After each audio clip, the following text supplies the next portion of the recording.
हमारा टॉपिक आज का जो है वो है पीएच ऑफ ब्लड। ब्लड की जो पीएच है वो क्या है, किस तरह से मतलब कितनी है। अब सबसे पहले हम उसकी डेफिनेशन पढ़ेंगे कि है क्या पीएच और कितनी होती है ब्लड की पीएच जो है, और अगर वो मतलब डिस्टर्ब है, नहीं है ठीक पीएच ब्लड की, तो क्या होता है उससे। तो ये आज हम इसमें पढ़ेंगे पीएच ऑफ ब्लड में। सबसे पहले डेफिनेशन अगर हम देखें, इसमें कहते हैं कि blood pH is measure of blood acidity and alkalinity. क्या होता है, जो ब्लड की एसिडिटी और अल्कलिनिटी जो है वो मेजर करने को हम कहते हैं कि ब्लड की पीएच जो है वो हमने देखनी है कि ब्लड की पीएच क्या है। ठीक है, उससे हमें पता चलता है कि जब हम एसिडिटी और ब्लड की अल्कलिनिटी जो है ये मेजर करते हैं तो ठीक है, क्या क्या दो चीज़ें होती हैं इसमें देखनी, एसिडिटी और अल्कलिनिटी। इसको मेजर करने का वो कहते हैं कि ब्लड की पीएच जो है वो क्या है। उसके बाद कहते हैं कि ब्लड इज ऑलवेज अल्कलाइन।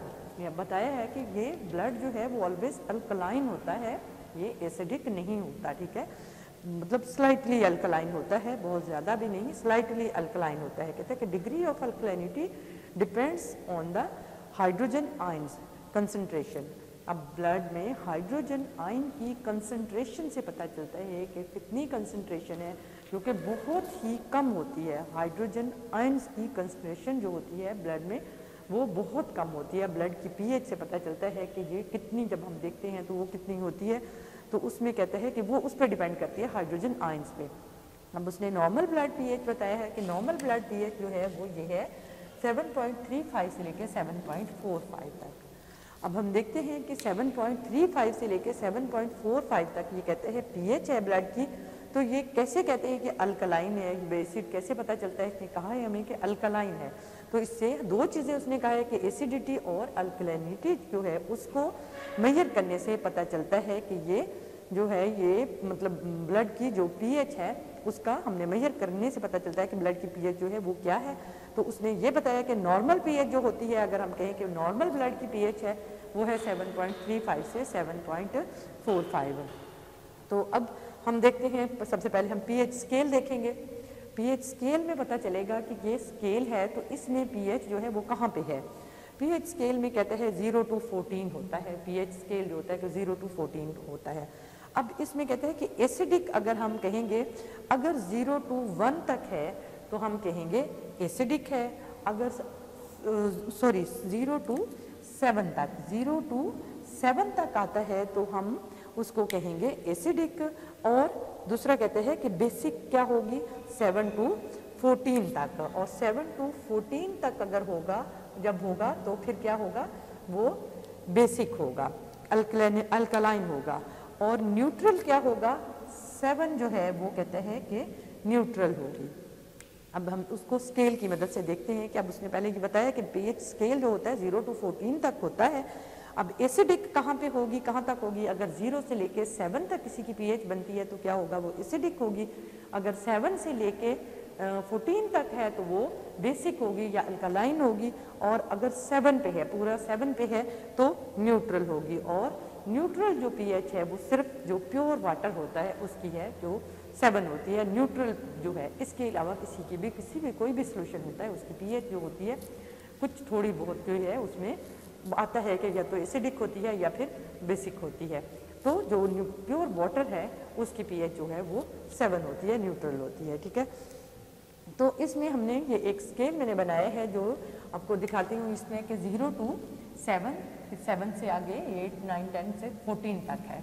तो कहता है, उसने यही बताया था कि 0 to 7 तक जो है ये है एसिडिक। तो ये यहाँ पे मैंने लिखा है कि एसिडिक है 0 to 7। अब ये 6.8 तक भी आएगा, 6.8 तक कहें अगर तो क्या होगा, ये एसिडिक होगा। जब 7 भी आ जाएगा तो ये हो जाएगा न्यूट्रल। ठीक है, ये न्यूट्रल हो जाएगा।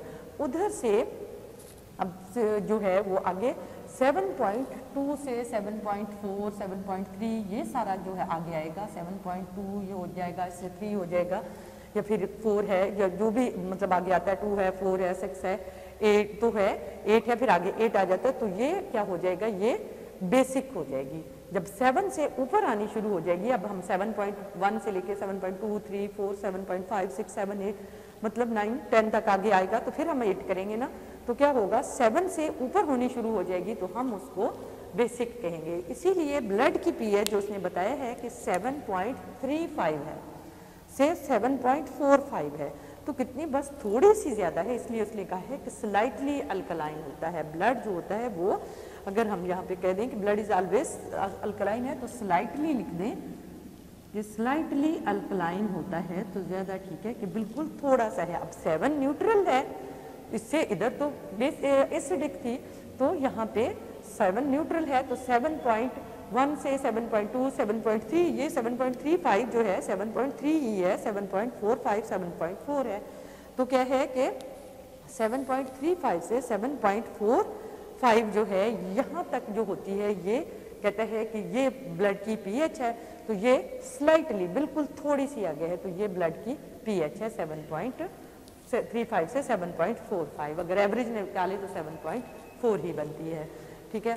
तो कहते हैं कि अब इसमें हमने ये देख लिया कि एसिड किस साइड पे होगी और बेसिक किस साइड पे होगी। अगर ज़्यादा एसिडिटी आ जाती है तो इसमें तो उसकी पीएच जो है वो कम होगी 7 से, तो एसिडिटी होगी, और अगर एसिड पीएच जो है वो 7 से ज़्यादा होगी तो बेसिसिटी होगी, उसमें अल्कलाइनिटी होगी, ठीक है। आगे कहते हैं कि अगर ब्लड की पीएच जो है वो रेज हो जाती है 7 से, ठीक है, किससे रेज होगी? रेज होगी 7 से, तो क्या होगी? वो बेसिक होगी। बेसिक 7 से ज़्यादा होगी तो 7, 8, 9, 10 तो बेसिक साइड पे, अल्कलाइन साइड पे चली जाएगी, ठीक है। अगर ब्लड की पीएच जो है वो लो है, कम है 7 से, तो क्या होगा? अगर 7 से कम होती है तो क्या होगा? वो एसिडिक होगी। 7 से कम आ रही है क्योंकि 7 है, तो अगर हम इसको इस तरह से ना भी लिखें तो क्या है कि अगर 7 पीएच जो है वो मोर देन 7 है, यानी 7 से ज़्यादा है, तो क्या होगी? वो बेसिक होगी। और अगर पीएच जो है वो 7 से कम है, लेस है, यहाँ पे हम मोर लिख दें और यहाँ पे हम लेस लिख दें, तो क्या होगा? ये एसिडिक होगी, ठीक है। अगर 7 से, एक फिगर आती है 7 जो कि न्यूट्रल है, ठीक है, तो ये आपको समझ आ गई होगी कि अगर 7 से ज़्यादा है तो बेसिक, कम है तो एसिडिक। तो ब्लड की पीएच जो है वो 7 से थोड़ी सी ज़्यादा है, तो इसलिए हमने स्लाइटली उसको अल्कलाइन, जो स्लाइटली बेसिक का है। अब कहते हैं कि ब्लड पीएच जो है वो कॉन्स्टेंटली मेंटेन होनी चाहिए। कार्बन जो है, ब्लड की पीएच जो है वो मेंटेन होगी तो ही हमारी बॉडी जो है वो पूरी सही तरह से फंक्शन कर पाएगी। सही हमारी लाइफ जो है वो तभी सही हो सकती है, लाइफ जिंदा हम तभी रह सकते हैं अगर ब्लड की पीएच जो है वो कॉन्स्टेंटली मेंटेन रहेगी। अगर ब्लड की पीएच जो है, कहते हैं कि थोड़ी बहुत, मतलब पॉइंट्स में अगर कुछ थोड़ा बहुत आ जाता है तो ठीक है, लेकिन मतलब हो सकता है, कंपैटिबल हो सकती है, लाइफ जो है वो उसको कर सकती है कबूल। लेकिन अगर बहुत ज़्यादा पीएच जो है वो एसिडिक हो जाए या बहुत ज़्यादा बेसिसिटी हो जाए, तो बहुत ज़्यादा डिजीज़ जो होती हैं वो इसी वजह से होती हैं, तो इस वो ज़िंदगी को नहीं, मतलब ज़िंदगी नहीं रहने देती, लाइफ के लिए ठीक नहीं होती। तो स्लाइटली कहता है वेरिएशन कंपैटिबल होती है for life, but more not. अगर ज़्यादा मतलब वेरिएशन उसमें आए कि अगर वही ना ब्लड की पीएच जो है, अगर हम 7.45 मतलब हमने कहा है कि 4 है, अगर हम कहें कि 9.4 है या 10 पॉइंट, तो वो ठीक नहीं है, बिल्कुल भी ठीक नहीं। या फिर अगर हम कहें कि बहुत ज़्यादा एसिडिक हो जाए, 4 पे आ जाए, 5 पे आ जाए, तो तब भी ज़िंदगी जो है वो पॉसिबल नहीं है, लाइफ पॉसिबल नहीं है, ठीक है। तो ये हो गई ब्लड की पीएच। अब कहते हैं कि फैक्टर्स जो हैं ब्लड की पीएच को, कौन सी चीज़ें हैं जो मेंटेन रखती हैं ब्लड की पीएच को, कौन से मतलब कब हमारी बॉडी में है, तो बॉडी में ब्लड है, ब्लड पूरी बॉडी में जाता है, वेसल्स के जरिए जाता है, पूरी बॉडी के ऑर्गन्स तक पहुंचता है। तो कहते हैं कि कौन कौन से फैक्टर्स हैं जो इसको मेंटेन रखते हैं, तो उसमें उसने 2 बताए हैं, एक लंग्स है और दूसरा किडनी है। लंग्स के थ्रू क्या होता है और किडनी के थ्रू क्या होता है। अब हम देखते हैं कि एसिड भी होते हैं बॉडी में और अल्कलाइन भी बॉडी में है, तो कौन सी कंडीशन कहाँ पे, मतलब ये जो है जो बैलेंस करता है इनको, वो लंग्स करते हैं और किडनी करते हैं। लंग्स कैसे करते हैं? कहते हैं कि एलिमिनेट करते हैं कार्बन डाइऑक्साइड को। लंग्स से जो कार्बन डाइऑक्साइड, जब हम सांस बाहर निकालते हैं, कार्बन डाइऑक्साइड जो है वो बाहर निकालते हैं, तो वो एसिड गैस होती है। अगर वो बाहर नहीं निकले तो एसिड जो है हमारे बॉडी में ज़्यादा हो जाएगा, एसिडोसिस हो जाएगा, तो क्या होगा जो है नहीं, मतलब वो हमारी बॉडी के फंक्शन के लिए ठीक नहीं है, उसके ऑर्गन जो हैं वो डैमेज होंगे और अल्टीमेटली डेथ हो जाएगी। तो कहते हैं कि कार्बन डाइऑक्साइड जो है वो क्या करता है? एलिमिनेट करता है, लंग्स करते हैं, खारिज करता है कार्बन डाइऑक्साइड, लंग्स करते हैं जब हम सांस बाहर निकालते हैं। और कार्बन डाइऑक्साइड है क्या? एक एसिडिक गैस है, वो बॉडी में नहीं रहनी चाहिए, ठीक है। तो इसलिए लंग्स जो है, लंग्स के थ्रू वो खारिज हो जाती है। इसी तरह से मतलब कुछ चीज़ें जो हैं वो ज़रूरी है होती हैं, बाकी उसके लिए भी एसिड्स भी, लेकिन एक हद तक, ठीक है। उसके बाद कहता है कि किडनी, अब किडनी जो है ये क्या कहते हैं, किडनी भी कहता है कि फैक्टर है उसको मेंटेन करने का, बैलेंस मेंटेन करने का, पीएच का, ब्लड के पीएच का बैलेंस जो है वो मेंटेन रखने के लिए किडनी इंपॉर्टेंट रोल प्ले करते हैं। अब किडनी क्या करते हैं, किडनी जो है वो जो एक्सक्रीट करते हैं, जो एसिड होता है, जो एक्स्ट्रा एसिड होता है बॉडी से, जो वो यूरिन के थ्रू एक्सक्रीट कर देते हैं। किडनी में आके जो ब्लड जो है वो फिल्टर होता है, तो जो जितने भी एक्स्ट्रा जो एसिड्स होते हैं वो सारे किडनी के थ्रू यूरिन में आते हैं और यूरिन से एक्सक्रीट हो जाते हैं, तो ब्लड की पीएच जो है वो मेंटेन हो जाती है। कहते हैं कि किडनी रोल प्ले करता है, किडनी का एसिड बेस बैलेंस में क्या रोल है, कहते हैं कि 2 मेन रोल हैं। नंबर 1 पे कहता है, उसने बताया कि किडनी सेल्स जो होते हैं रीअब्जॉर्ब करते हैं बाइकार्बोनेट को। अब बाइकार्बोनेट जो होती है वो कार्बन डाइऑक्साइड को करने में हेल्प करती है, तो इसलिए बाइकार्बोनेट को कहता है कि किडनी वो रीअब्जॉर्ब कर लेती है, यूरिन से रीअब्जॉर्ब करती है। और दूसरी बात कहते हैं कि they secrete hydrogen ions in the urine, और हाइड्रोजन आयन जो भी एक्स्ट्रा होते हैं ब्लड में वो सारे यूरिन में सिक्रीट हो जाते हैं, यूरिन के थ्रू बाहर चले जाते हैं, एक्सक्रीट हो जाते हैं। तो क्या है कि किडनी जो है वो कहते हैं कि मेन फंक्शन जो है वो प्ले करती है। कहते हैं कि कंडीशंस ऐसी जब किडनी और लंग्स में फंक्शन डिस्टर्ब होते हैं, किडनी के या लंग के फंक्शन जो है वो डिस्टर्ब हों और बॉडी में जो है मतलब एसिड्स रहने लग जाए या बेसिक्स जो है अल्कलाइन जो है वो ज़्यादा हो जाए, तो क्या होगा कि शुरू में जो सिम्टम्स आएंगे वो कहते हैं कि एसिडोसिस हो जाता है।